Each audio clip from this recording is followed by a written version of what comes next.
Well, first of all, congratulations. This is a great move for you. Yeah, thank you. It's obviously a pretty exciting day from myself personally and my family and everybody that has helped me get to this point. Was it something you wanted? I mean, is hockey your career? Yeah, when I came here 4 years ago and was given the opportunity to be the assistant general manager, assistant coach, it was something that I'd always focused on doing, a position that I love for my career. And this step into the general management position has been something that I've had talks with Basil and Mark and Dale before, as far as something that I inspired to move into. And I'm just fortunate that they gave me the opportunity to do that. Yeah, and now you roll up the sleeves and get to work. And I'm going to ask you a dumb question. How many of last year's Memorial Cup champions will be back, do you think?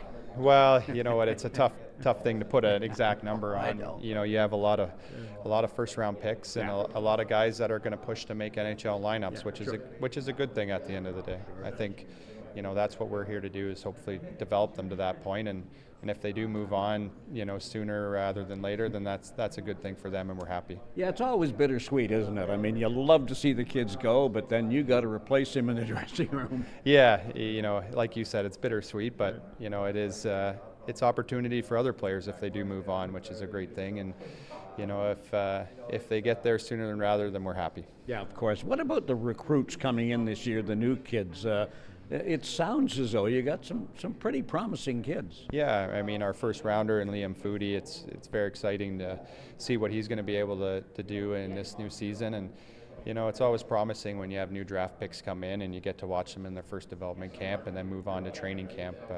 Also on the back end, Ian Blacker, being able to sign him, and a player that was deciding on what route he wanted to take, and recently being added to Hockey Canada's invitation for their summer camp as well too is a big thing for him. So we're excited for a lot of the players that we picked in this year's past draft in the last 2 years, and how they're going to look in London Knights uniforms. Speaking of the back end, unless I'm way off base, you're going to have pretty well all of it back. Yeah, I mean, a large chunk of our back end is returning, which is a strength, and hopefully Tyler Parsons, which we expect him to be back, but you know what, that's a solid foundation to start with. Anytime you have a strong defensive core and goalie returning, then you know what, you're giving yourself a chance to win each night. I suppose, as I said at the beginning, you're rolling up your sleeves. I guess you're doing that now every day.